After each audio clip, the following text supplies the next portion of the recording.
आइए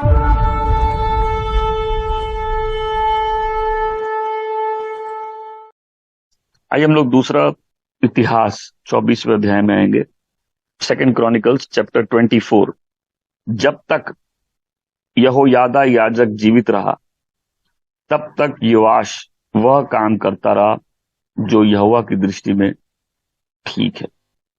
मैं इसको एक और ट्रांसलेशन में पढ़ लेता हूं। योआश यहोवा के सामने तब तक ठीक काम करता रहा जब तक याजक यहोयादा जीवित रहा। तो हमने पहली कहानी पढ़ी उजिया की, याद है सबको, जो घमंडी हो गया था। हमने दूसरी कहानी पढ़ी अमस्या की। तो उजिया का बाप अमस्या, अमस्या का बाप जोआश। तो हम लोग उल्टा बाइबल स्टडी में जा रहे हैं। अभी हम लोग उसके दादा पे आ गए, उजिया के दादा पे, अमस्या के बाप पे, जोआश पे। हम लोग को ऐसे आना था लेकिन हम लोग उल्टा आ रहे हैं।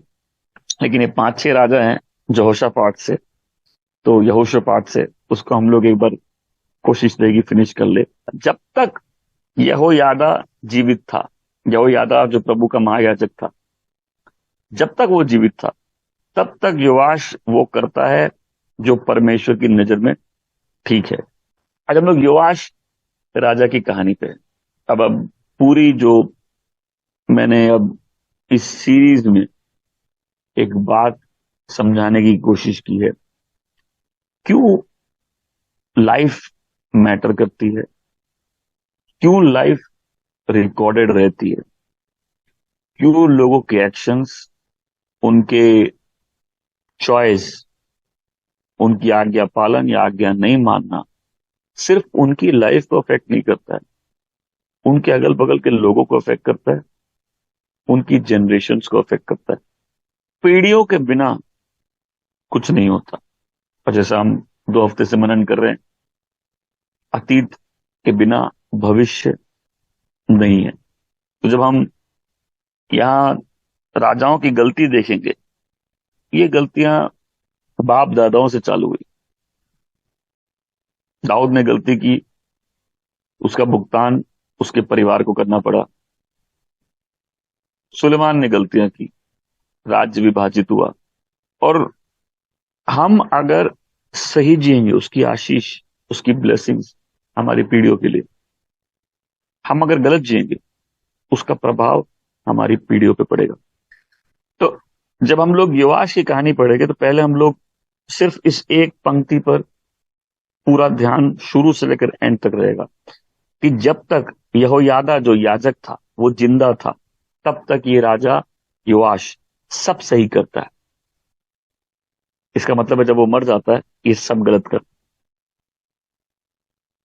तो पहले भाग में मैं थोड़ा इतिहास समझा दूं कि ये राजा राजा कैसे बना। उजिया, उसका बाप अमस्या, उसका बाप योआश, योआश का बाप अहज्या।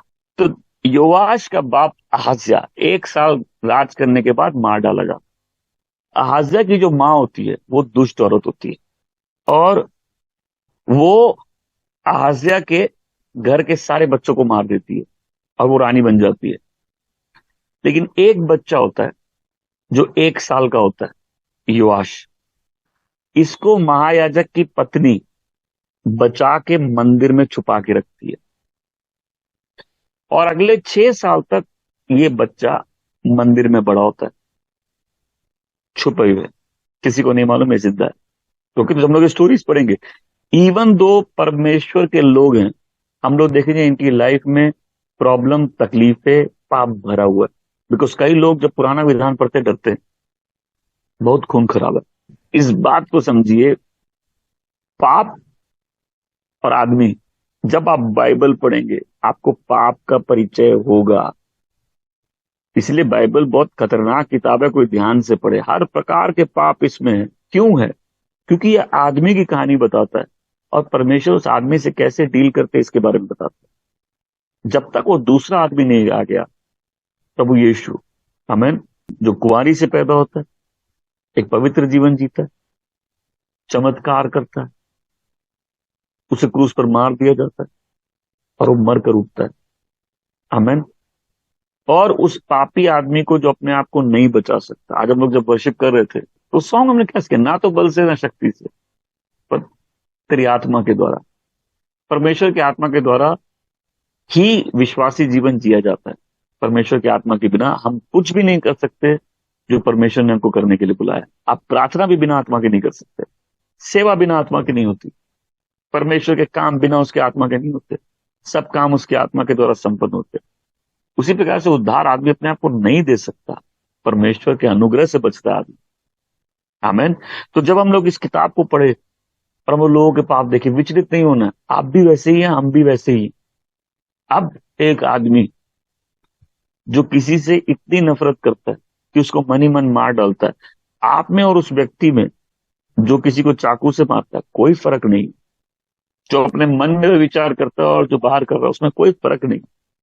पाप पाप है। और प्रभु यीशु इसलिए आए कि पापियों को बचा सके। आमेन। तो इस बाइबल को ऐसे मत पढ़िए कि इजराइल इतने अच्छे लोग थे कि परमेश्वर उनसे इतना इम्प्रेस थे। उल्टा, कि परमेश्वर ने क्योंकि अब्राहम को वादा किया और एक आदमी ने परमेश्वर पर भरोसा किया, तो परमेश्वर ने उसके घर को आशीषित कर दिया। आमीन। और फिर पूरी डीलिंग है उस परिवार से, परमेश्वर की जिस परिवार को रोशनी बनना था, जो सारे मुल्कों में एक ऐसा मुल्क था जिसका राजा खुद परमेश्वर थे, जो उन अन्य जातियों के बीच में परमेश्वर के लोग बन के अलग हो। और बहुत सुंदर लाइन है कि ऐसा कौन सा देश है जिसका परमेश्वर परमेश्वर है। आमीन। तो ये वो देश होना था, बट ये बना इंसानों से। वो इंसान जो आदम की अवस्था में पाप में है।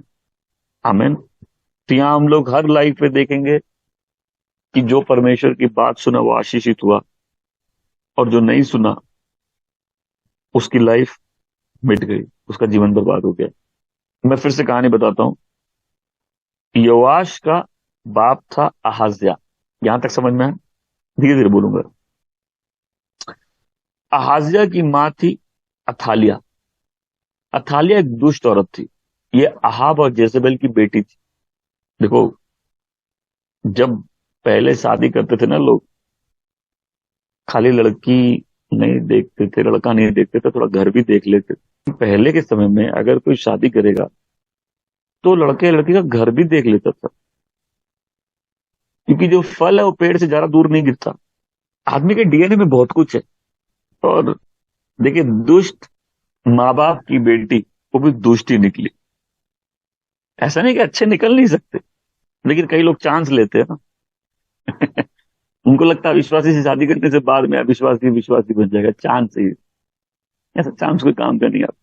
ये औरत दुष्ट होती है और ये उसके सारे बच्चों को मार देती है, सिर्फ एक बच्चा छोड़ के, जिसको याजक की पत्नी छुपा लेती है। 1 साल का होता है वो, और 6 साल तक ये दुष्ट औरत राज करती है। अब आपको मालूम है, अहाब और जेजेबेल बाल की सेवा करते थे। बाल उस समय देवता था, उसकी सेवा करते थे। तो इज़राइल में भी बार बार ये होता रहा, बार बार ये बैकस्लाइड करेंगे और ये दूसरे देवी देवताओं के पीछे चले जाएंगे। बार बार परमेश्वर खींच के अपने पास लेके आएंगे। परमेश्वर ने एक आदमी को बोला, अब्राहम को। अब अब्राहम अपना घर छोड़ के कनान जाता है, और उसका अपना बच्चा भी नहीं होता। उसका नाम भी अब्राहम नहीं होता, उसका नाम अब्राम होता है। अब्राहम मतलब होता है पिता। परमेश्वर उसको राष्ट्र को पिता बनाना चाहते, इसलिए उसका नाम अब्राहम रख कर दिया। सराई का नाम सारा कर दिया। परमेश्वर ने वादा किया तुम्हारा बच्चा होगा। वो आदमी जो बूढ़ा था, 100 की उम्र का करीब था, उसकी पत्नी 90 की उम्र की थी। उनके जीवन में परमेश्वर ने चमत्कार किया और अपना बेटा दिया। अपना बेटा मतलब उसके बीबी से हुआ, उसके उसकी दूसरी शादी हुई थी, उससे बच्चा हुआ। परमेश्वर बोले नहीं, दूसरी शादी हुई वो पाप नहीं था। परमेश्वर के वादे अपने ढंग से पूरा करना वो गलती थी उसकी।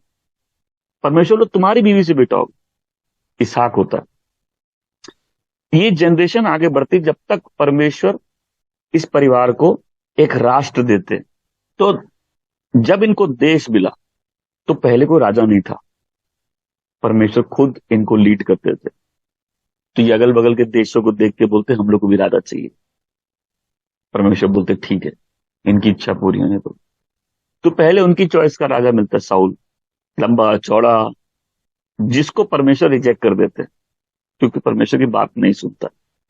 फिर जब सैमुअल को बोलते हैं कि राजा को अभिषेक करने, तो सैमुअल कद देख रहा होता, बोलता परमेश्वर बोलते मैं कद नहीं देखता, मैं रंग नहीं देखता, मैं जैसे देखता हूं वैसे इंसान नहीं देखता, इंसान की तरीके से हम नहीं देखते। प्लीज दाऊद की कहानी समझिए। दाऊद के घर में जितने भाई थे सब वहां खड़े थे, बाप दाऊद को ही नहीं बुलाता। दाऊद इतना रिजेक्टेड आदमी था, अपने घर में रिजेक्टेड था। और ये देखो, जिस जो बुलाए जाते हैं उनमें से कितने लोग अपने घरों में रिजेक्टेड होते हैं। तो परमेश्वर दाऊद का अभिषेक करते राजा बनने के लिए, और दाऊद परमेश्वर की बात मानता है। बाइबल में लिखा है कि उसने यूरैया और उसकी पत्नी के विषय में जो पाप किया उसको छोड़ के दाऊद ने परमेश्वर की सारी बातें मानी। तो परमेश्वर ने दाऊद को क्या प्रॉमिस दिया? खाली राजा नहीं बनाया, बोला तुम्हारे घर से राज सिंहासन कभी जाएगा नहीं, रॉयल्टी। तो कोई रास्ते का आदमी उठ के ऐसे राजा नहीं बन सकता। और दुनिया का नियम है, कोई भी राष्ट्र हो, बिना देवी देवताओं के ये काम नहीं होते। आज हम लोग जिस टाइम में रहते हैं ये बातें लोग नहीं समझते, क्योंकि हम लोग डेमोक्रेसी देखे, हम लोग राजा क्या होता नहीं समझते। तो प्रॉमिस क्या था? दाऊद के घर में हमेशा सिंहासन रहेगा, और थोड़े दिनों के, अनंत काल के लिए। मतलब यीशु मसीह दाऊद का वंशज होना था, और यीशु मसीह हमेशा के लिए, वो हमेशा के लिए राजा है। आमेन।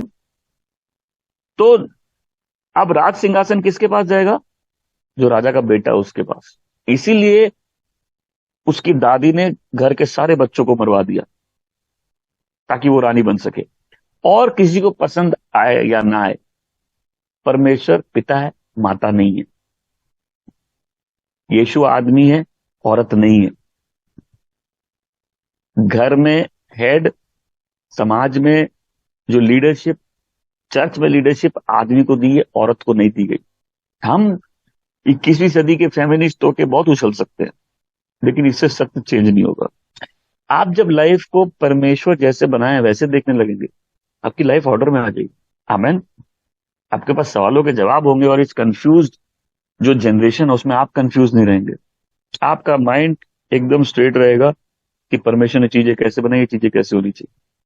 सुनाओ क्वेश्चन कि ये रानी रानी बनी, अगर दाऊद के कोई भी बेटी रानी नहीं बनी, राजा की बीवी तो रानी होती है, रानी बनने का मतलब क्या है?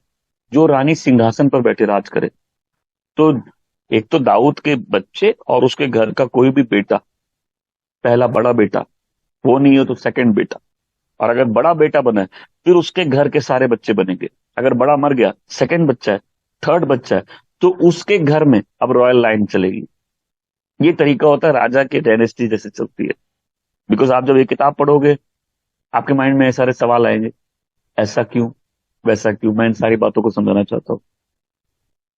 तो इसने सबको मार दिया, लेकिन यहोयादा की पत्नी, जो इनकी कजन भी थी, वो बचा लेती उस बच्चे को, और वो 6 साल तक बच्चा मंदिर में पलता है। 6 साल बाद यहोयादा, जो सोल्जर्स होते हैं और याजक होते हैं, उनको लेकर इसका अभिषेक करता है और अथालिया को मरवा देता है, और जो भी उसके साथ होते हैं उसको मरवा देते हैं। आप बोलेंगे कितना इजी है, लोग ऐसे ही मार देते हैं। मतलब ये अद्भुत बात है ना पुराने विधान की, राइट? आजकल तो लोग मरते ही नहीं है, नहीं। हम सिर्फ 2 नंबर पंक्ति पे आज फोकस करेंगे। जब तक यहोयादा जो याजक था जिंदा था, तब तक योआश ने परमेश्वर की नजर में सही किया। इसलिए इस राजा की कहानी पढ़ने से पहले इस याजक की कहानी पढ़ना समझना जरूरी है, कि ये आदमी अच्छा जीता है और अच्छा मरता है। मेरी दुआ हम लोग सब अच्छे मरेंगे, अच्छा फिनिश भी करेंगे। आमेन। ये एक ग्रेट एग्जाम्पल है, ग्रेट इन्फ्लुएंस है। बिना इन्फ्लुएंस के लाइफ नहीं होती। कोई आदमी सेल्फ मेड नहीं है दुनिया में।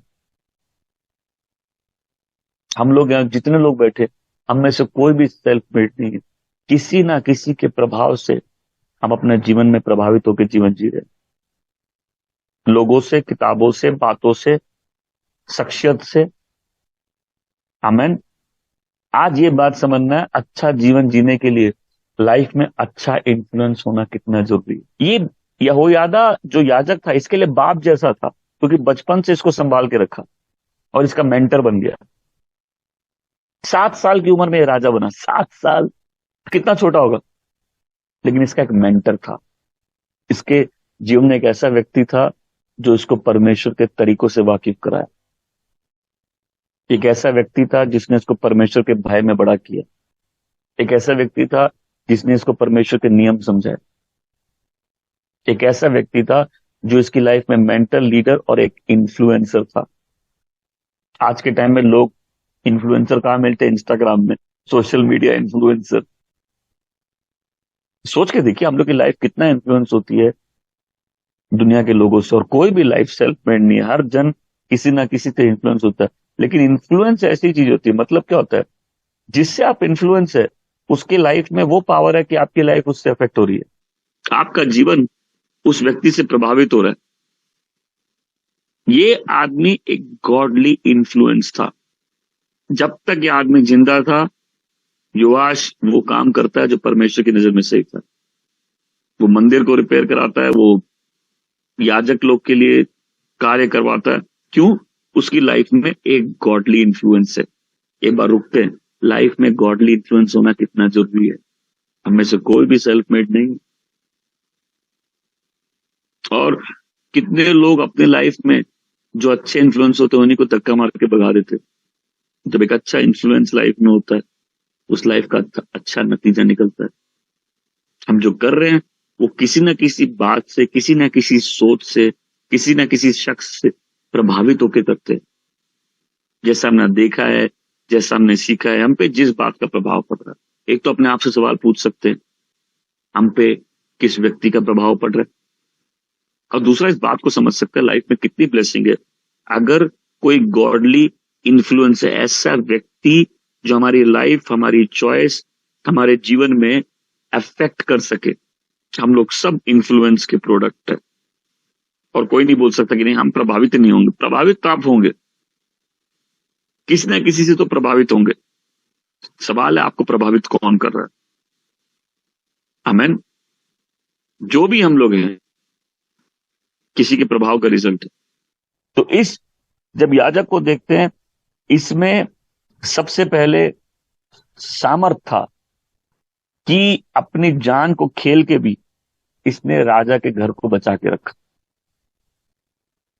ये गॉडली रोल मॉडल है जो इजराइल में याजक होने के बावजूद भी राजा के घर में जब ये आपदा आती है, एक बच्चा बचा के रखता है, उसको ट्रेन करता है, उसको रिस्क करता है।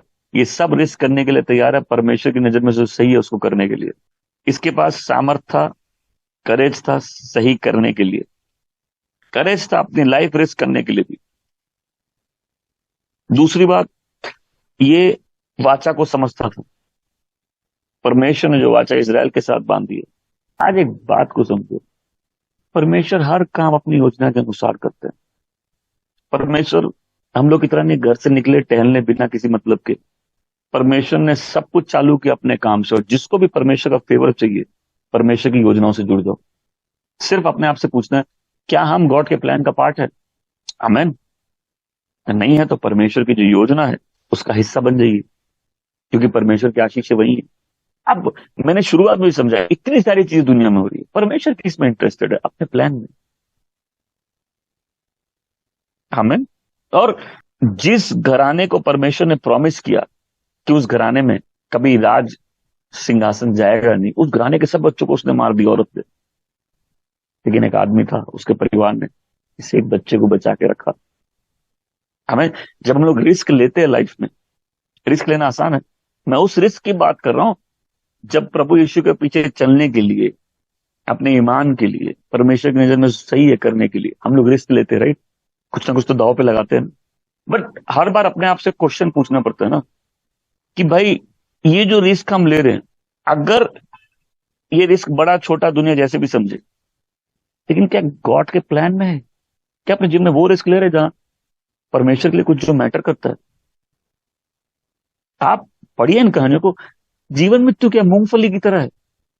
इतने लोग ऐसे ही मर जाते हैं। एंड दाऊद गलती करता है, हजारों लोग मर जाते हैं, बोलते प्रभु आपको मारते, इनको क्यों मारे। बट प्रॉब्लम वही था, लोगों ने राजा चुना, और राजा की गलती और राजा के सही डिसीजन पूरे राष्ट्र को अफेक्ट करते हैं। ये सिर्फ एक बाप नहीं है, ये एक राजा है, और राजा के सही काम पूरे नेशन पे ब्लेसिंग लेके आएंगे। इसलिए जब राजा धार्मिक होता है, सही करता है, वो राष्ट्र भी आशीषित होता है। जब दुष्ट राजा आता है, सब त्रस्त हो जाते हैं। क्यों? उसके एक्शंस पूरे नेशन को अफेक्ट करेंगे। अब एक और दिलचस्प बात है कि जब इजराइल राजा मांगता है, तो पहले तो उनकी गलती थी, परमेश्वर खुद ही उनके राजा थे। लेकिन उस गलती को भी परमेश्वर बोलते इनको करने दो, इनको राजा, क्योंकि गॉड का प्लान था यीशु मसीह को लेके आने का। तो अब इसको आप जीवन में देखिए कि होता तो वही है जो परमेश्वर चाहते हैं। लोग चिंतित है कि इतने लोग मर जाते हैं, हम तो चिंतित है सोच के परमेश्वर कितने लोगों को मार देते हैं। तो जब आप लाइफ में रिस्क लेंगे, सवाल पूछ सकते हैं, क्या हम परमेश्वर की योजनाओं में? ये ऐसा व्यक्ति जिसके पास सामर्थ्य है सही करने का, क्या हमारे पास सामर्थ्य है सही करने का? गलत करने में तो हम लोग बहुत पहलवान। क्या हमारे पास सही करने का सामर्थ्य है? ये वो व्यक्ति है जिसको परमेश्वर की वाचा, उसको गॉड का प्लान मालूम है कि गॉड का प्लान है इस परिवार से राजा होना चाहिए। हमें जब हमको सही मालूम है और हम सही करने के लिए कॉस्ट पे कर सकते हैं, इसका मतलब है खाली सही मालूम नहीं है, हमारे पास सामर्थ्य भी है सही करने। मेरी दुआ हम सबके पास सामर्थ्य हो सही करने का। गलत रास्ते में तो आदमी ऐसे चलता है जैसे सब सही है। सही में चलने में कितने सवाल आते हैं। अब मेरी दुआ है कि हम सब जब सही रास्ते पे चले, उन सारे सवालों के जवाब हो हमारे पास कि हम जिस रास्ते में चल रहे हैं परमेश्वर की योजना में। आमेन। तीसरा, ये कन्विक्शन वाला आदमी। बिना कन्विक्शन के क्या होता है? कन्विक्शन होता है किसी व्यक्ति को एहसास होना कि उसके उसके अंदर इस बात का एहसास होना कि हम जो कर रहे हैं वो सही है।